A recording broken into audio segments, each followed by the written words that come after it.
Bom dia, galerinha do segundo ano, professor Vlad de Química. Hoje é dia 25/3 e nós vamos começar o módulo 2.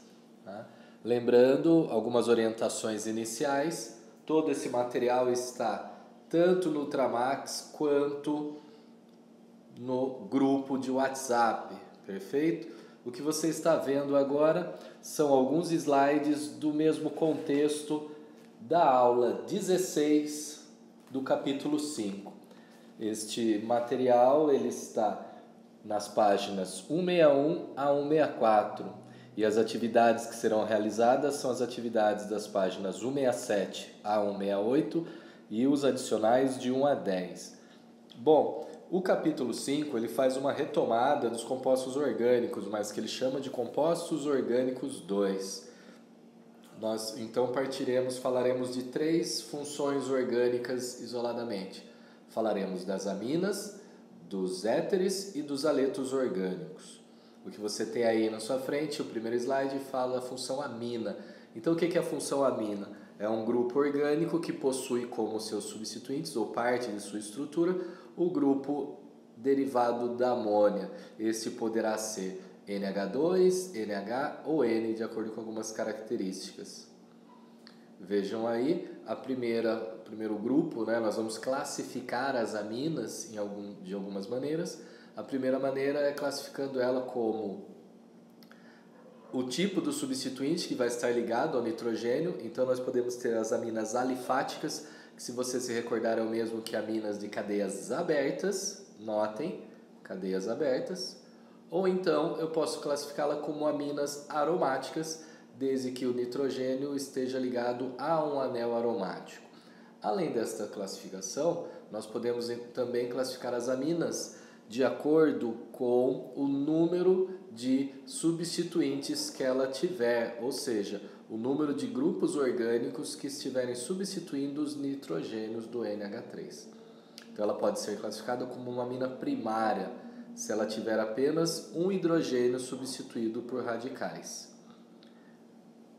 Vejam aí dois exemplos, né? Onde nós temos a propilamina, onde eu tenho 2 hidrogênios ligados ao nitrogênio e apenas um grupo propil. E o segundo caso, nós temos aí a 2-metilpropanamina, onde da mesma maneira, embora eu tenha uma cadeia ramificada, apenas um dos lados do nitrogênio é ligado a carbonos.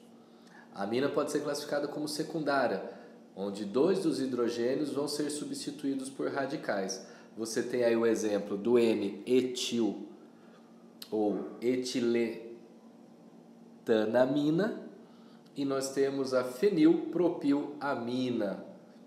Notem que em ambos os casos 2 hidrogênios são substituídos. No primeiro caso, ambos os lados pelo radical etil, de ambos os lados, também chamada de dietilamina, e no segundo caso você tem um radical fenil, que é o anel aromático, e um radical propil ligado ao nitrogênio. E finalizando, nós podemos ter aminas terciárias, onde os 3 hidrogênios sejam substituídos por radicais. Então nós temos aí 2 exemplos. O primeiro caso, dimetilmetanamina, também chamada de trimetilamina. E o segundo caso, N-metil-1-propanamida, amina, também chamada de etilpropilmetilamina. Tudo bem?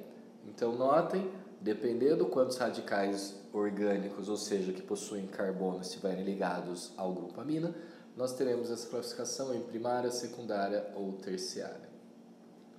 Com relação às nomenclaturas, vejam o primeiro exemplo. Se eu tiver um único radical com 2 carbonos, né, então é et, mais a ligação simples a N e o grupo amina, etanamina. No segundo caso, ainda uma amina primária, nós temos aí um grupo 2-metil, um radical com 3 carbonos, então prop, ligações simples a N e é uma amina, 2-metil-1-propanamina. E finalizando, nós temos aí um grupo amino ligado a um ciclohexano, então é o ciclohexana-amina. Passamos agora, senhores, para o nosso segundo grupo orgânico. Lembrando, vocês têm esses mesmos exemplos na página 161 e 162 com relação às aminas. Verão também que, no caso da página 162, vai apresentar outros formatos em que as aminas podem ser também ligados a uma cadeia principal, perfeito? Então eu tenho o exemplo aí da página 162, onde vocês têm uma cadeia com 4 carbonos, então, e ligação simples, então é o butano e o grupo amino ligados nos carbonos 1 e 4, então butano 1,4 diamina, né? Então quando o grupo NH2 não estiver ligado a cadeias maiores, eu posso utilizar esse tipo de nomenclatura também. Uma das aminas mais utilizadas por nós é a anilina, utilizada para pigmentos e corantes sintéticos. Vocês têm a fórmula da anilina no final da página 162. Passemos agora para os aletos orgânicos, que iniciam na página 163 e sua explicação termina na página 164. Os aletos orgânicos, eles são compostos onde a cadeia carbônica, ela possui, além dos hidrogênios, algum elemento do grupo 17, ou seja, flúor, bromo, iodo, astato, qualquer um deles, né? O halogênio é considerado como sendo uma ramificação, então, ligada a ele. Por isso que na nomenclatura eu vou citar o nome do próprio halogênio. Tá? Veja aí qual é a descrição teórica dessa nomenclatura. Quando a cadeia principal possui halogênios e radicais alquílicos, ou seja, radicais de hidrocarbonetos, numere a cadeia pela extremidade mais próxima dos grupos substituintes, depois seguindo a regra dos menores números. Vamos ver isto na prática. Veja no primeiro caso, um caso bem simples, onde nós temos um grupo orgânico com 3 carbonos, então é prop, ligação simples, propano, e ligado ao carbono número 2, o elemento ou o halogênio bromo, então 2-bromo-propano. No segundo caso, nós temos uma cadeia com 4 carbonos, ligação simples, então ele é o butano, porém nós temos 2 halogênios diferentes, o bromo e o iodo. Nesse caso você vai adotar a ordem alfabética e a numeração da sua contagem também vai seguir a preferência da ordem alfabética. Ou seja, o carbono número 1 é o mais próximo do bromo, porque bromo na ordem alfabética vem primeiro que o iodo. Então nós temos o 2-bromo, 3-iodo-butano. O mesmo vale caso tenhamos o benzeno, ou seja, um anel aromático. Eu vou identificar o elemento químico com ordem alfabética mais próxima e na sequência sigo com a nomenclatura. 1-bromo, 2-flúor, ou então vou me lembrar dos posicionamentos orto, meta e para. 1 e 2, posição orto, 1 e 3, posição meta, 1 e 4, posição para. Perfeito?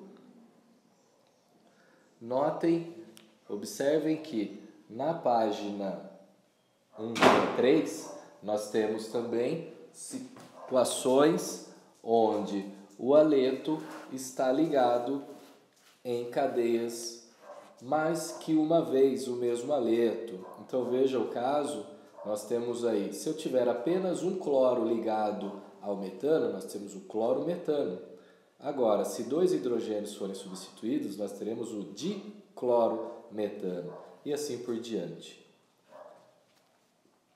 Isso vale para todo tipo de cadeia orgânica e todo tipo de composto.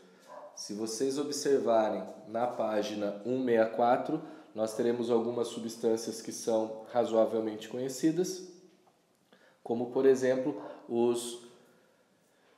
HFC, que foi um dos compostos aí que substituíram os CFCs, compostos que criaram problemas como buraco na camada de ozônio, né? O nome oficial dele, se você observar, é 1,1,1,2 pentafluoretano.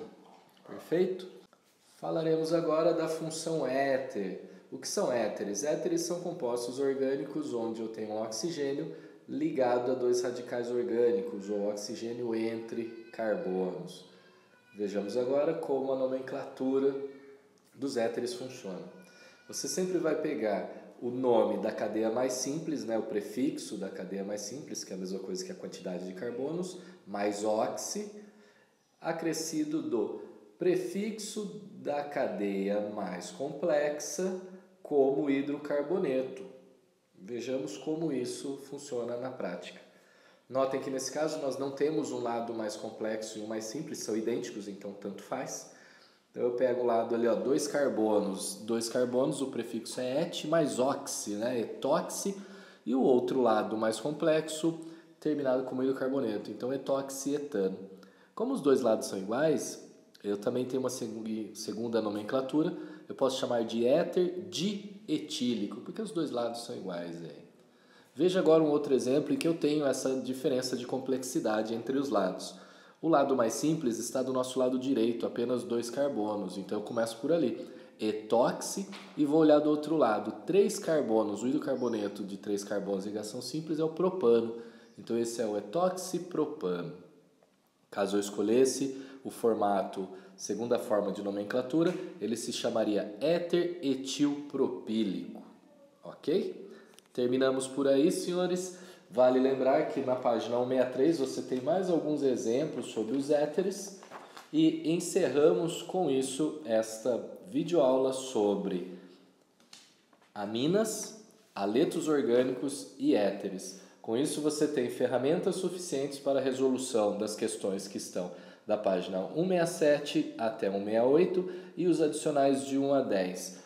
Bons estudos, nos vemos na próxima aula. Até!